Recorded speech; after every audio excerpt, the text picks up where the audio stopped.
इसको भी अभी ना करें प्लीज, मैं पहले सुन लूं सवाल। इसके बारे में कुछ नहीं पता, मुझे इसके बारे में कुछ नहीं पता। आपके खरकंजी हम दिया बंद कर दें जरा प्लीज, लेकिन जरा इसको काटें। Women.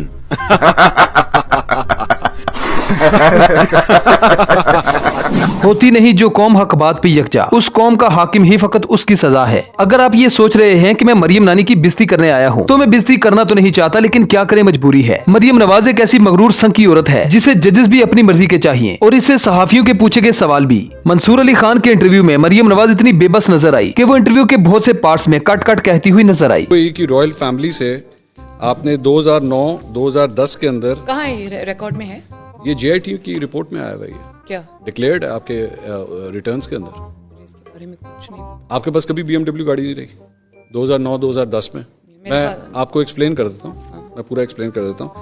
मरियम सफदर ओन्ड, ये अब एग्जैक्ट रिपोर्ट बता रही, Maryam Safdar owned a BMW car which was gifted to her by the UAE royal family and the value of the car declared as rupees 3.5 million in the tax year 2009-2010, 2009-2010. The same car was declared to be sold on a profit of rupees 19.66 million. तकरीबन 2 करोड़ रुपए की आपने वो गाड़ी बेची in the year 2011-12. आप picture इसको video तो नहीं कर रहे? बंद कर दें जरा प्लीज।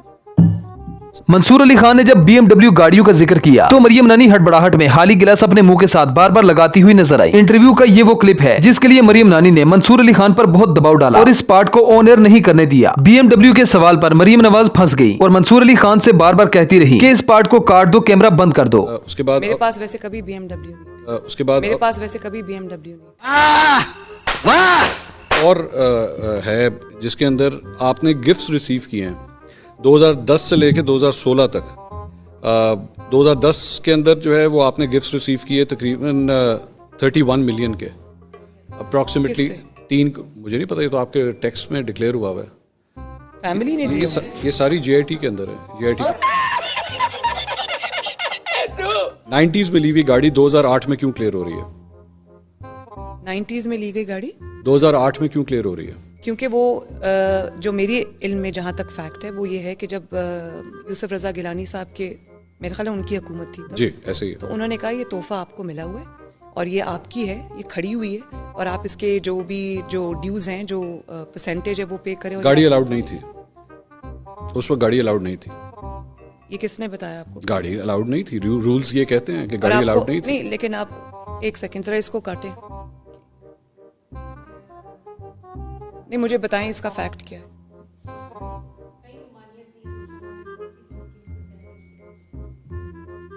सुनो, नहीं, ममानियत है, गाड़ियां अलाउड नहीं। गाड़ियां जो होती हैं वो कारपूल। मरियम नवाज ने सोचा था कि सारे सहाफी लिफाफा लेने वाले हैं, लेकिन शायद नहीं जानती थी कि इस बार भी उसे टक्कर का सहाफी मिलने वाला है। मंसूर अली खान ने बहला फुसलाकर मरियम नवाज को आसान सवाल करने के लिए इंटरव्यू के लिए राजी कर तो लिया, लेकिन इंटरव्यू के दौरान मंसूर अली खान ने नानी के साथ नसरू को भी ऐसा सबक दे दिया कि अब मरियम नानी किसी को भी इंटरव्यू देने के लायक ही नहीं रही।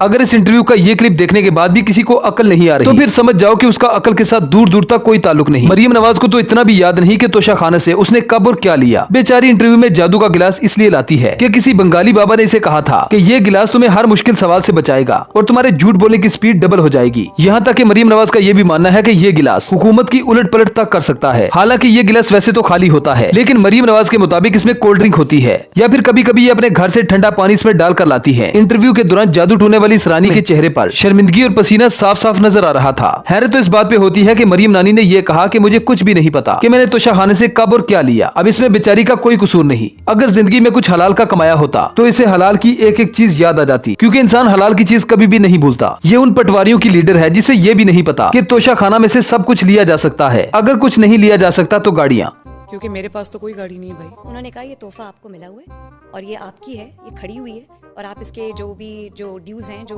परसेंटेज है वो पे करें। गाड़ी अलाउड नहीं थी उस वक्त, गाड़ी अलाउड नहीं थी।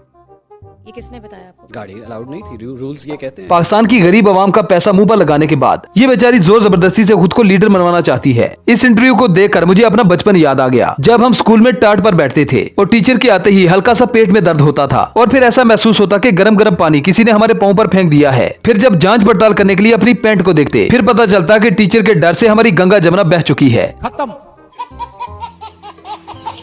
इसलिए कहते हैं दुनिया में सवाल का जवाब देना यानी हिसाब देना दुनिया का सबसे मुश्किल काम है। इसीलिए अल्लाह ताला ने आखिरत में भी इंसान का हिसाब रखा है। आपको बता दें कि इंटरव्यू के इस पार्ट को न चलाने के लिए मंसूर अली खान पर शदीद प्रेशर डाला गया था, यहाँ तक कि संगीन नताइज की धमकियां भी दी गई थी। लेकिन इसके बावजूद भी मंसूर अली खान ने मरियम नवाज के इंटरव्यू के इस पार्ट को ऑन एयर कर दिया। इस इंटरव्यू में मंसूर अली खान ने मरियम नवाज की ऐसी मंजी ठोकी है कि मरियम नवाज अब सारी जिंदगी याद रखेगी। तारीख में लिखा जाएगा कि एक शख्स हुकूमत से बाहर होकर भी इतना ताकतवर था कि पूरी रियासती मशीनरी, 14 सियासी जमातें, मीडिया इस्टेब्लिशमेंट, 80% सहाफी भी इस अकेले का मुकाबला न कर सके। Thanks for watching. हाँ इमरान खान सुन लो, मरियम को ठोकने का कोई इंतजाम करो। Women.